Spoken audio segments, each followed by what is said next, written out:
Hello, my gorgeous plant people. Today, I'm going to be doing something that was widely requested for. I am going to be giving my Syngonium Mojito some rehab.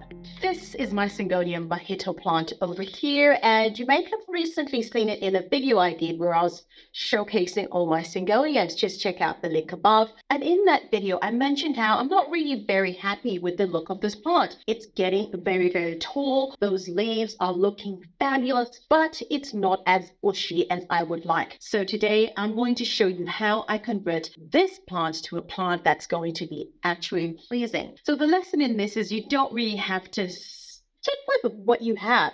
You can actually train your plant to look exactly the way you want it to look. So let's get straight into it. So to do this, I'm going to need a few things. I've got my jars. I have my Clonix clone solution.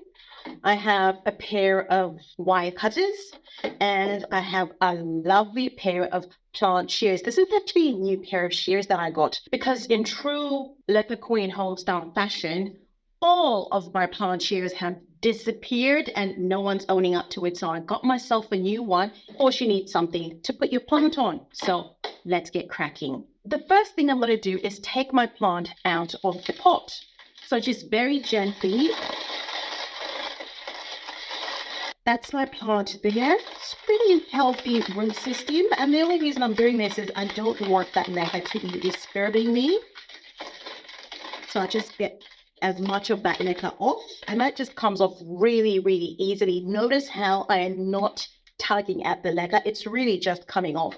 I don't want to damage those roots. And oh, I'm telling you, that smells really, really yum. It smells so good and so earthy. Now that I've done this, I want to actually take this plant apart. I'm going to remove the Velcro plant ties that are keeping this plant attached in some place to the moss pole. Not all of them. As you can see, I've taken that off. That plant isn't moving. So those area roots are pretty dug into that moss. And just take those off where I can. You can see those aerial roots. There are just aerial roots everywhere. I'm using my wire cutters to remove the cable ties and detach the metal rod from that moss pole. Of course, being very, very gentle with my plant because I don't want those precious leaves to break. Now, the next thing I want to do is I actually want to split this moss pole open. So again, using my wire cutters to just open that up. And while I'm doing that, trying very, very hard not to damage any of those area roots. So doing that very, very gently, being very, very mindful.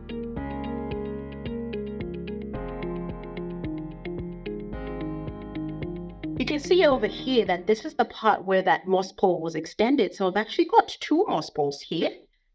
That's the bottom one and the top one. So the bottom one is almost ready to go. At this point, I'm trying to remove the wire mesh that was at the bottom of the pot, the bottom part of the plant. I'm doing that really, really carefully. And there we go. I've got a plate there and I'm going to very carefully take off the sphagnum moss that I can take off. And that comes off pretty easily. There aren't too many roots there. And you can see where you've got the area roots embedded in the sphagnum moss, it's a bit difficult to tear off.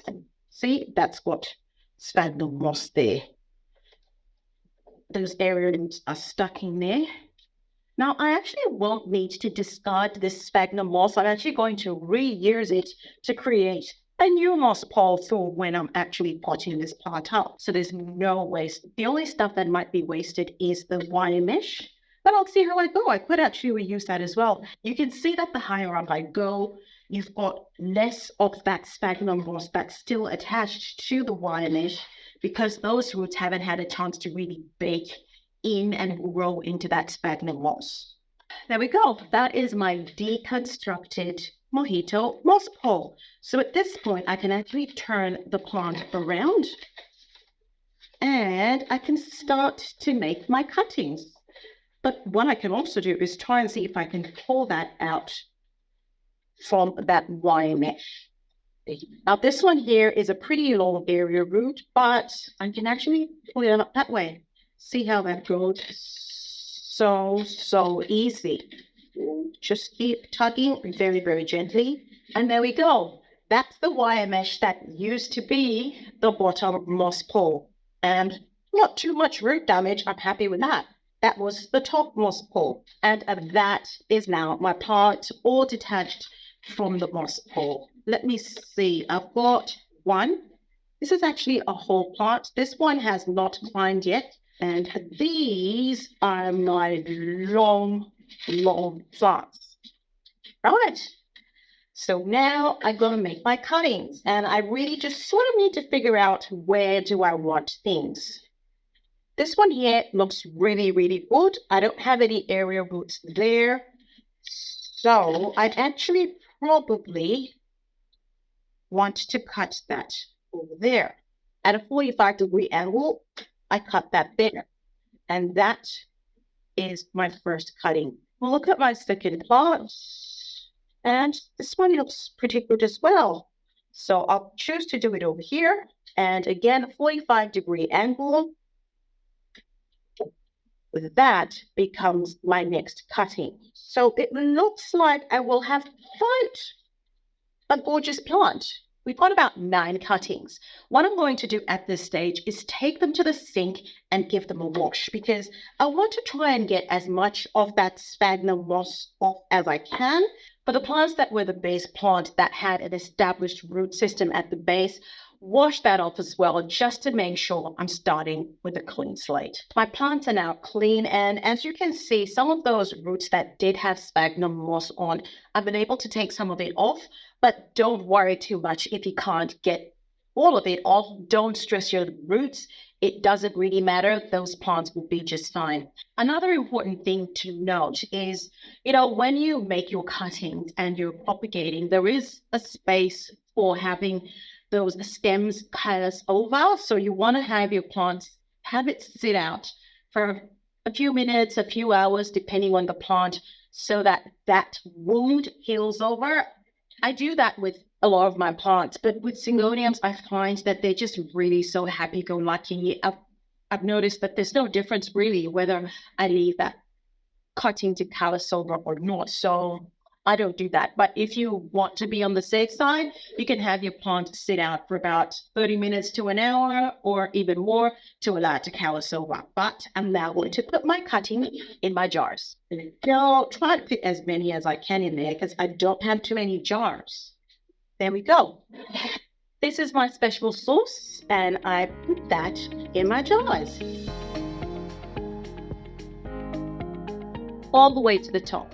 And of course, my special sauce is made out of Clonix clone solution and root zone. And what it does is the Clonix clone solution feeds the cuttings. So it's not just sitting in water and thinking, well, guys, what happened? We were eating, but there's no food anymore on our diet, and it's just forced to push out roots. The plant is still receiving nutrition, and those roots are being stimulated. It's got the root zone in there, giving it the best possible root conditions that it can have, and that is going to allow those lovely, lovely roots to form.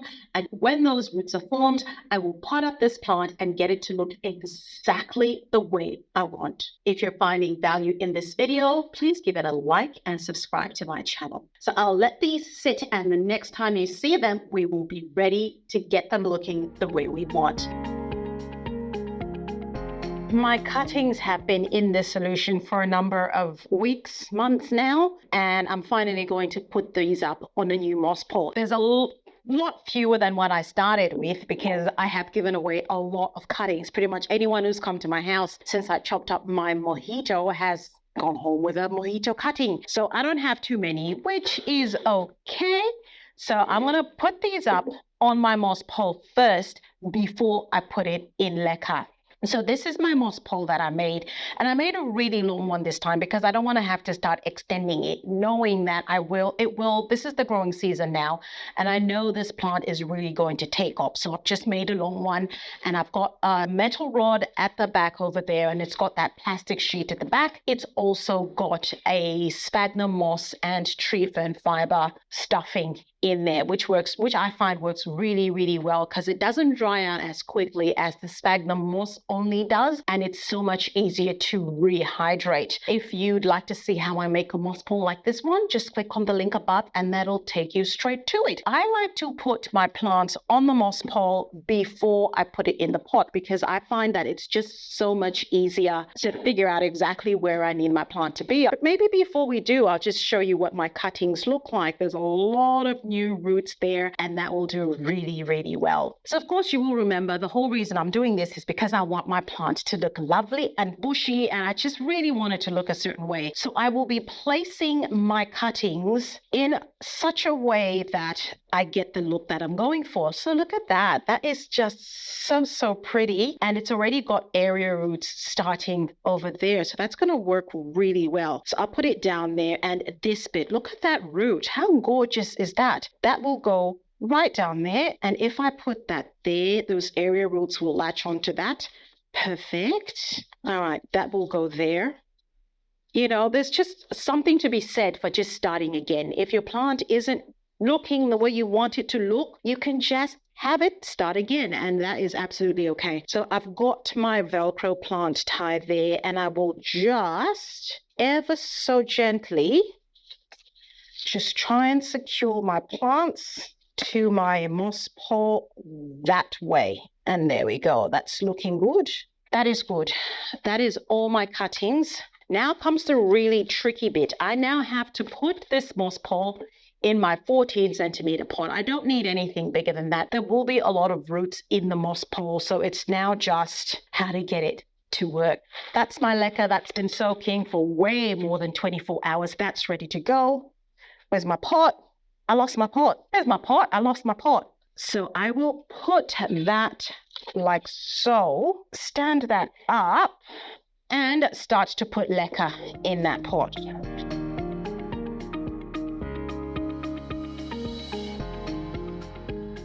Okay, so I've done the front, and now turning it around so I can do the back as well. Okay, so after squeezing that pot and making sure I've got as much leca as I can get in there, you can see that that moss pole is now absolutely steady, and I am not even holding it, and it is in place. So how gorgeous does that look? I'm really, really happy with that. So I've got a ceramic pot here that doesn't have a hole. That's what I'm going to use as my cache pot for this plant, and I'll just put that in there. And what that does is just provides additional stability for that moss pole, and that plant isn't going anywhere. So I'll fill that up with my special sauce, which is my Clonix Clone Solution and Root Zone. And the reason I'm doing that for now is because I just want to make sure that those roots are comfortable and they're happy living in that leca, and they're new roots that develop. And as soon as the new roots develop, I'll switch that over to Foliage Focus, put this plant in a bright, warm spot, and I'll just watch it climb up my moss pole. Fast forward to today and just look at this beauty. It's not just climbing, it's thriving, reaching for the skies and embracing its new home. This plant is climbing on that moss pole, and it is absolutely loving it. Look at those beautiful, gorgeous mottled leaves over there. What I really love about it though is how dense it looks right from the bottom, and you can imagine what it's going to look like when it gets all the way to the top of its moss pole. Another thing that's absolutely fantastic that I'm loving about this plant is how those area roots have actually grown out of the plant, gone into the moss pole, and now just working their way through that moss. Check out this area root over there. That's going all the way to the bottom and gone into the pot. This plant has really, really grown into this moss pole and into the pot, because you can see I'm actually able to lift up that moss pole without providing support to the bottom of the pot, and that plant is not falling out. So when you've got your plant that's growing in Leca and the roots have thriving and they're growing really well, everything bunches together and you can actually pick up your moss pole. Chopping my plant up, starting again was definitely the best way to go. Don't forget to like, share, and subscribe if you've enjoyed this video. Look at this transformation. It's a testament to resilience and to endless possibilities that come with a fresh start. In the world of indoor gardening, every day is a chance to start anew. Keep growing, keep experimenting, and most importantly, keep spreading the plant love. Watch this next video where I transition my large ZZ plant from soil to Leca. I'll see you there.